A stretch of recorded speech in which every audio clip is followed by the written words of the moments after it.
বলো তাহলে আমরা দুজন আছি, তোরা দুজন বয়, একদম লুডো খেলিলি খেলা যায়, সমস্যা নাই। তাই খেলি না না, আমি এসব খেলবো না। এসব বোর্ড সব খেলতে আমার আব্বা মানা করে এমনি আব্বা মার দিয়ে। আরে এক দান খেল, সমস্যা নাই। কেউ দেখছে নাকি? তোর আব্বা দেখছে নাকি? এক দানই আসবে। আরে না না, এসব খেলবো না আমি। এসব খেলতে খেলতে আস্তে আস্তে নেশা হয়ে যাবে, সেখানে এটা সাথে হয়ে যাবে। এসব খেলতে খেলতে নেশা হয়ে গেলে এটা এক খারাপ পর্যায়ে চলে যাবে, এটা নিয়ে কোনো সমস্যা হবে। আরে খেল, একদিনই তো, আর খেলা লাগবে না। আজকে খেলি শেষ আজকে। আরে না, আমি এসব খেলবো না। খেলি খেল, আমি এটা চলে গেলি। আচ্ছা ও যাই যাক, তুই বস, আমরা তিনজন খেলি। হ্যাঁ তাও খেলা যায়, সমস্যা নাই, তিনজনাই খেলে।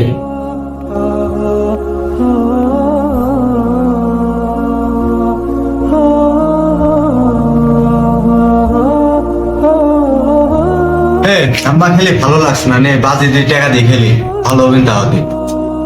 টেকা খেলা হারাম যে ভাই, এটা তো জুয়া খেলা। আরে এটা জোয়া খেলা নাকি? জোয়া খেলা তো তাস খেলা, এটা ছোটখাটো আমরা টাকা দিয়ে খেলবো। খেলা যায়, খেলে সমস্যা।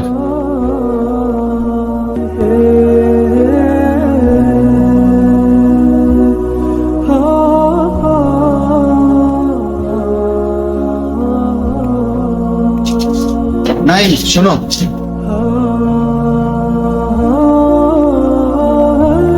তোমার সাথে অনেক নিয়ম কানুন শিখতে আসতে, এখন তা দেখি না। ও এখন এই যে লুডোর বোর্ডে জুয়া খেলায় আসক্তি হয়ে গেছে। এটা কি করে হলো? তুমি ওকে বোঝাতে পারো না?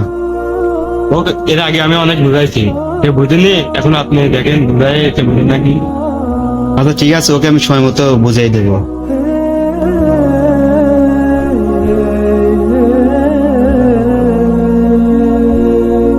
ওই যে ওখানে বসে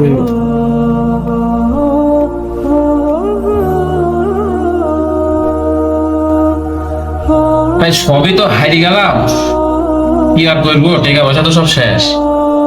হারিয়ে গেছো? তোমার কাছে মোবাইল আছে? তাহলে এই মোবাইলটা দাও, মোবাইলের বদলে টাকা দিচ্ছে। হ্যাঁ ঠিক কথা বলিস রে, মোবাইলটা দে।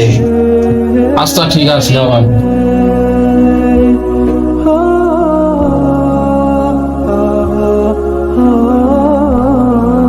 সেটা 500 টাকা থাকলো, কাম চাললাম।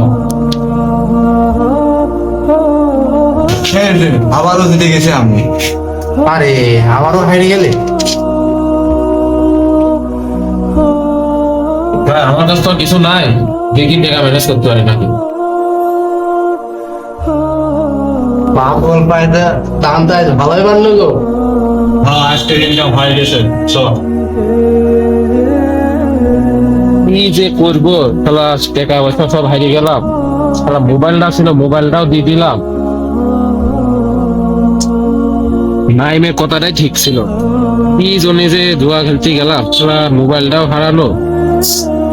যে করি হোক টাকাটা আমার তুলতেই হবে, যে করি হোক আমার টাকা ম্যানেজ করতেই হবে, আমার আসল টাকাটা তুলতেই হবে।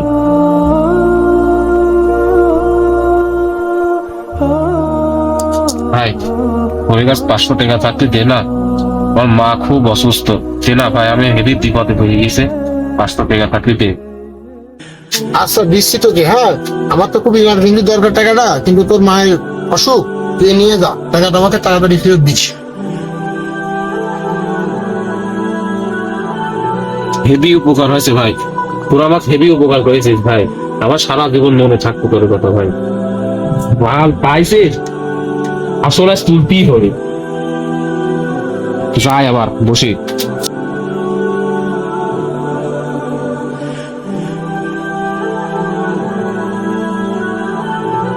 না ভাই আবার হবে, ঘুটি চালো।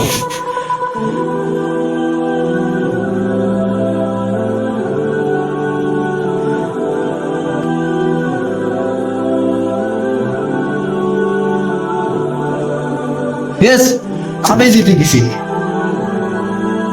বাবু হেরে গেলাম।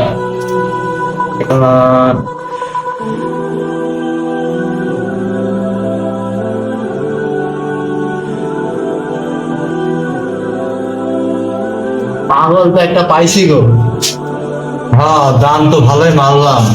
আবারও হারিয়ে গেলাম, মোবাইলটাও গেল, টাকা ধার নিলাম, ওইটাও হারিয়ে গেলাম। কি করবো? না, টাকা তো ম্যানেজ করতেই হবে, এই টাকা তুলতেই হবে আমার। অনেক শোনো, হ্যাঁ আঙ্কেল আসছে। তুমি বলে জুয়া খেলায় লিপ্ত হয়েছো। কই না তো আঙ্কেল। আচ্ছা, মিথ্যা কথা বলো না। তোমার তথ্য সব আমি জানি। তুমি যে জুয়া খেলা লিপ্ত হয়েছো এটা আমি জানি। কিছুদিন ধরে দেখছি যে তুমি নামাজ পড়তে আসছো না। না আঙ্কেল, আপনার কথা ঠিক হচ্ছে না। আমি নামাজ না পড়তে পারি, কিন্তু খারাপ ছেলের সাথে আমি বেড়াইনি। আপনার কথা ঠিক হচ্ছে না। শোনো শোনো, নদী চলে যাচ্ছ কেন?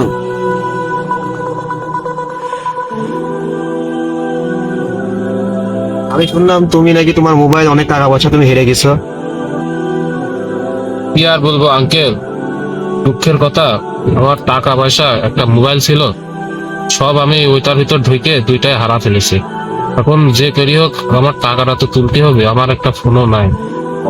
আমার ওই আসলটা তুলবো, তুলে তারপরে আমি ওর ভিতর থেকে বের হয়ে চলে আসবো আর কি। আর কোনোদিন ওর ভিতর আমি ঢুকবো না। বুঝছিস? তো সেদিন কত করে বুঝালাম, তুই বুঝলি নি। সেদিন যদি তোর সাথে আমিও খেলতে বসতাম ওই জায়গায়, তাহলে আজকে তোর মতো আমার অবস্থা হতো।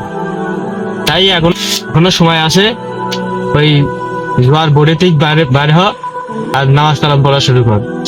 যা হারাইছিস ওটা আর ফিরে পাবিনি। ওইটা আর ফিরে পেতে গেলে অনেক কিছু আবার হারাবি। তাই ভয় আছে, আল্লাহর পথে ফিরে আয়। তুই এখন ভাবছিস যে যা হারাইছিস তা আবার তুলবি, এটা হবে না। তুই যা হারাইছিস আল্লাহর পথে ফিরে আয়, আল্লাহ তোকে এসে অনেক বেশি দিবে। যা হারাইছিস মুখ দিয়ে তো মনে হচ্ছে রোজায় আছি। ইফতারির সময় হয়েছে, যা বাড়িতে ইফতারি কর। আমাদেরও সময় হয়ে গেছে। আপনার নাইম তো ঠিকই বলছিল, ওই পথে যাতে নিষেধ করেছিল, আমার যাওয়া অনেক ভুল হয়ে গেছে। ওই পথের থেকে আমাকে যে করে হোক ফিরে আসতে হবে। আমি যত নিয়ে যাচ্ছি তত ফুরাই যাচ্ছে। আমার আসলে চিন্তা বাদ দিয়ে আমি আল্লাহর পথে আবার চলে আসবো। আমি ওই পথে আর যাবো না। যা গেছে যাক, আমি এখন আল্লাহর পথে চলে আসবো। অনেক হয়েছে, সবকিছুই তো হারাইলাম, আর ওই পথে আমি যাবো না। এইভাবেই যুব সমাজ নষ্ট হচ্ছে। এটা দেখেই আপনাদের ভাবা উচিত যে আমরা কি থেকে কি হয়ে যাচ্ছি। 2 টাকার জন্য 4 টাকা খরচ করছে, আস্তে আস্তে আমাদের সব হারাই যাচ্ছে।